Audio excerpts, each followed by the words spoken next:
Hello. आप सबका मेरे चैनल स्पीडिंग लॉ ज्ञान में स्वागत और अभिनंदन है। मैं आज आपको दंड प्रक्रिया संहिता 1973 की धारा 31, 32, 33, 34 और 35 बताने जा रही हूँ। आइए देखिए कि इसमें क्या प्रावधान किया गया है। अमूमन ये धाराएं प्री के लिए हैं, इसलिए मैं थोड़ा शार्ट में आपको बताती हूँ। धारा 31 क्या कहती है कि एक ही विचारण में कई अपराधों के लिए दोषसिद्ध मामले में दंडादेश। अगर किसी व्यक्ति का जो कि दो या दो से अधिक व्यक्ति हैं, उनका एक ही विचारण होता है। अभी आप एविडेंस एक्ट की धारा जो 30 पढ़ेंगे, उसमें भी यही बात कही गई है। क्या कहता है कि जब एक ही विचारण में कई अपराधों के लिए दोषसिद्ध मामले में दंडादेश।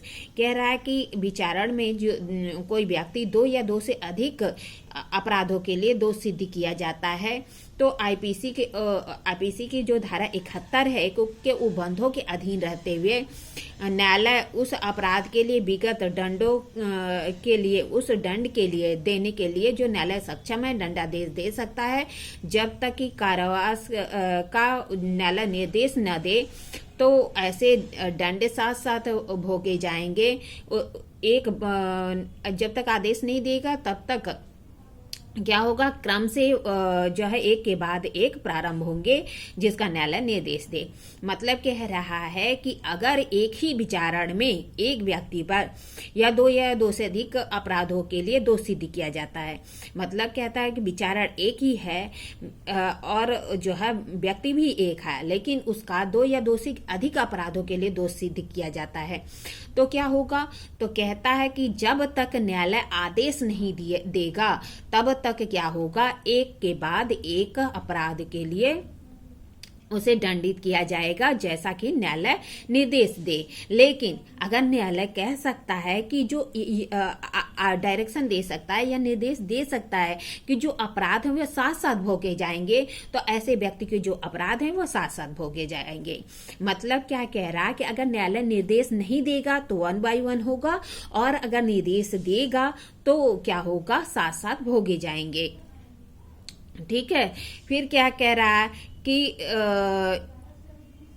ऐसे मामलों में संकलित दंड जो होगा वह दंड उस दंड से अधिक है, तो न्यायालय एक अपराध के लिए दोषित करने में सक्षम है, तो न्यायालय आवश्यक नहीं होगा कि अपराधी को उच्चतम न्यायालय के समक्ष विचारण के लिए भेजे।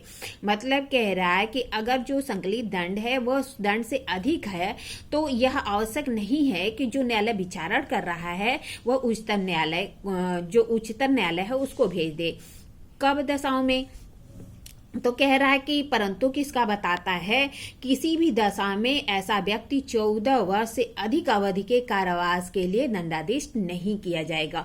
कह रहा है कि जो न्यायालय है वह जो विचारण कर रहा है, अगर उसे लगता है कि वो जो अपराध है वो अधिक अपराध होगा जो कि वो विचारण करने के लिए सक्षम है, फिर भी वह विचारण कर सकता है, लेकिन किसी भी मामले में 14 वर्ष से अधिक का कारावास नहीं देगा। और साथ ही साथ जो वह देने के लिए सक्षम है संकलित दंड, उस जो है संकलित दंड उस दंड की मात्रा के दुगने से अधिक नहीं होगी जो अपराध के लिए देने के लिए न्यायालय सक्षम है।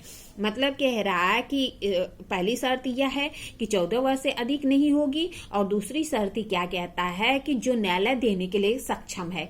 मतलब अगर सेकेंड क्लास है तो कितना दे सकता है, 1 वर्ष दे सकता है, तो दुगना यानी 2 वर्ष तक का ही दे सकता है। अगर जब फर्स्ट क्लास है तो वह कितना दे सकता है, 3 वर्ष तक दे सकता है। अगर वह विचारण करता है तो ज्यादा कितना दे सकता है, तो 6 वर्ष दे सकता है। अगर सीजीएम करता है तो कितना दे सकता है, तो सीजीएम जो है 7 दूनी 14 वर्ष तक दे सकता है, लेकिन 14 वर्ष से अधिक नहीं दिया जा सकता। अब मान लीजिए कि अगर जो है सहायक सेशन न्यायाधीश द्वारा विचारण किया जाता है, वह 10 वर्ष तक का दे सकता है, तो 10 वर्ष तक का दे सकता है। तो इसका एक परंतु कहता है 14 वर्ष से अधिक नहीं दे सकता, तो वह वैसे तो 20 वर्ष तक दे सकता है, लेकिन 14 वर्ष से अधिक नहीं दे सकता, तो क्या है कि 14 वर्ष के अंदर ही देगा। और क्या है, अपने से अगर कोई उससे नीचे का न्यायालय है, जैसे कि फर्स्ट क्लास और सेकंड क्लास, तो वह अपने से दुगने तक का ही दे सकता है, उससे अधिक नहीं दे सकता है। अब जो इसका तीसरा खंड क्या कहता है, दोषित व्यक्ति की जो अपील करता है वह अपील के संबंध में जो दंडादेश है उसे एक ही समझा जाएगा। ठीक है, फिर आ जाइए धारा 32 क्या कहती है, शक्तियां प्रदान करने का ढंग। इस संहिता के अधीन शक्तियां प्रदान करने में यथास्थित जो हाई कोर्ट है या राज्य सरकार व्यक्ति को विशेष नाम से, विशेषतः नाम से जो हाई कोर्ट या राज्य सरकार है किसी व्यक्ति को शक्तियां प्रदान करती है, तो क्या करती है, विशेषतः नाम से या पद के आधार पर या पदाधिकारियों के वर्गों के आधार पर जो पदी अभिधानों से आदेश द्वारा सशक्त कर सकती है। शक्तियां प्रदान करने का ढंग क्या है कि उसे विशेष नाम से, पद के आधार पर या पदाधिकारियों के वर्गों के आधार पर प्रदान की जाती है राज्य सरकार या हाई कोर्ट द्वारा। फिर दूसरा खंड कहता है कि ऐसा प्रत्येक आदेश उस तारीख से प्रभावी होगा जिस तारीख को जो सशक्त किया गया व्यक्ति है उसको संसूचित किया जाता है। मतलब अगर शक्तियां प्रदान कर दी गई तो उस तारीख से प्रभावित होगा जिस तारीख को ऐसे व्यक्ति को संसूचित या सूचना प्राप्त होती है। आइए देखिए 33 कहता है कि नियुक्त पदाधिकारियों की शक्तियां, कह रहा है कि अगर सरकार की सेवा धारण करने वाला कोई व्यक्ति जिसे कि हाई कोर्ट या राज्य सरकार कोई शक्तियां प्रदान करती है, तो वह उस स्थानीय अधिकारता में जिसमें कि उसके शक्तियां प्रदान की गई है, वह उसको जो है जो अपना जो लागू कराएगा। मतलब उस शक्तियों का के अंतर्गत जो भी कर्तव्य या शक्तियां हैं उसका प्रयोग करेगा। तब तक करेगा जब तक कि राज्य सरकार या हाई कोर्ट उसे जहां पे नियुक्त किया गया है वह शक्तियां प्रयोग करने के लिए अधिकार देता है। मतलब जब तक नहीं हटाया जाएगा तब तक जो शक्तियां उसे मिली हैं उसका प्रयोग वह अपनी स्थानीय अधिकारता के अंतर्गत करता रहेगा। ठीक है, फिर देखिए शक्तियां प्रदान करने का 32 में था और वापस लेने का 34 में है। 34 क्या कहता है कि यथास्थिति जो हाई कोर्ट है या राज्य सरकार उन सब शक्तियों को जिनको कि उसने जो है किसी व्यक्ति को प्रदान किया है, मतलब अधिकारियों को प्रदान किया गया है या अधीनस्थ अधिकारियों को प्रदान किया है, तो क्या कर सकता है, वापस भी ले सकता है। कौन, हाई कोर्ट या राज्य सरकार। फिर दूसरा खंड कहता है कि मुख्य न्यायिक मजिस्ट्रेट या जिला मजिस्ट्रेट सीजीएम या डीएम द्वारा प्रदत्त शक्तियों को उस मजिस्ट्रेट द्वारा वापस लिया जा सकता है जिसके द्वारा वह शक्तियां प्रदान की गई हैं। मतलब कह रहा है कि अगर सीजीएम किसी को शक्ति देता है या डीएम किसी को शक्ति देता है तो उसके द्वारा जिसको उसने शक्ति दी है वापस ले सकता है। सीजीएम ने दिया है तो सीजीएम वापस लेगा, डीएम ने दिया है तो डीएम वापस लेगा। आइए देखिए 35 क्या कहती है कि न्यायाधीशों या मजिस्ट्रेटों की शक्तियों का उसके पद उत्तरवर्ती द्वारा प्रयोग किया जाना।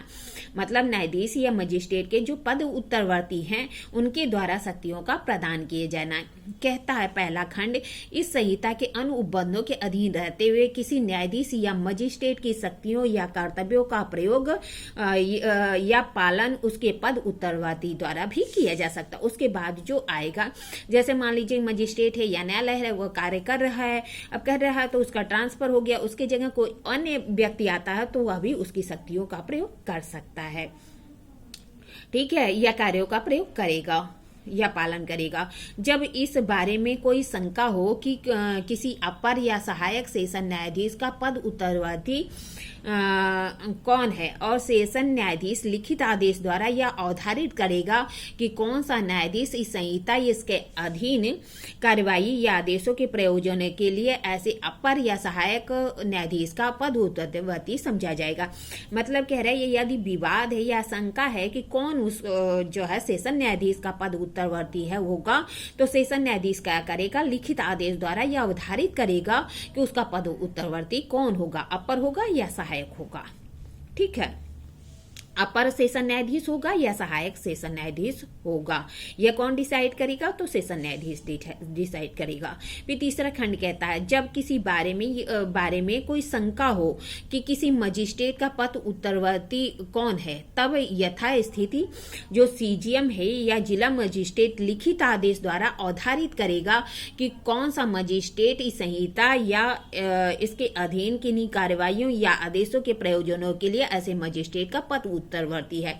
कह रहा है कि अगर मान लीजिए विवाद क्या है कि मजिस्ट्रेट का उत्तरवर्ती कौन होगा, तो जो है कहता है कि जो सीजीएम है या डीएम है वह लिखित आदेश द्वारा अवधारित करेगा कि कौन सा जो है मजिस्ट्रेट उसका पद उत्तरवर्ती होगा। सीजीएम क्या करेगा? न्यायिक मजिस्ट्रेट के संबंध में, डीएम क्या है कि एग्जीक्यूटिव मजिस्ट्रेट के संबंध में यह अवधारित करेगा कि ऐसे मजिस्ट्रेट का पद उत्तरवर्ती कौन है।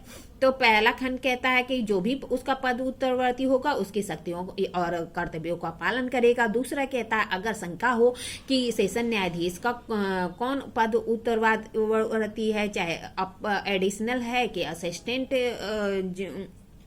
सेशन न्यायाधीश है, तो वह जो सेशन न्यायाधीश है वह लिखित आदेश द्वारा अवधारित करेगा कि उसका पद उत्तरवर्ती कौन है। फिर कह रहा है कि अगर मजिस्ट्रेट के संबंध में यह आशंका है कि उसका कौन पद उत्तरवर्ती होगा, तो सीजीएम तथा डीएम या लिखित आदेश द्वारा अवधारित करेगा कि उसका पद उत्तरवर्ती कौन है। इस तरह मैंने आपको 31 बताया, जिसमें कि एक ही विचारण में कई अपराधों के लिए दोष सिद्ध होने पर दंडादेश के बारे में बताया गया था कि अगर मजिस्ट्रेट आदेश नहीं देगा तो एक 1 by 1 होगा, और आदेश देगा तो साथ भोगे जाएंगे। लेकिन किसी भी कंडीशन में जो मामले का विचारण कर रहा है वह 14 वर्ष से अधिक का कारावास नहीं दे सकता है, या जितना वह देने के लिए सक्षम है उससे दुगना नहीं दे सकता है। 32 कहता है कि शक्तियां कैसे प्रदान की जाएंगी। फिर 33 कहता है कि जो शक्तियां प्रदान कर दी गई हैं वह जो है नियुक्त जो पदाधिकारी है वह शक्तियों का प्रयोग कैसे करेगा। फिर 34 कहता है शक्तियां वापस कैसे ली जाएंगी। और 35 कहता है कि जो न्यायाधीश या मजिस्ट्रेट हैं उनकी शक्तियों का उनके पद उत्तरवर्ती द्वारा कैसे प्रयोग किया जाएगा। इस तरह मैंने आपको 31, 32, 33, 34 और 35 बताया। इसी तरह मेरे वीडियो को वॉच करते रहिए और सीआरपीसी से संबंधित अच्छे जो है लेक्चर के लिए मेरा चैनल फॉलो करिए, लाइक करिए, कमेंट करिए, सब्सक्राइब करिए। ठीक है, धन्यवाद, थैंक यू। आगे मैं चैप्टर 4 अगली वीडियो में बताऊंगी। ठीक है, धन्यवाद, थैंक यू।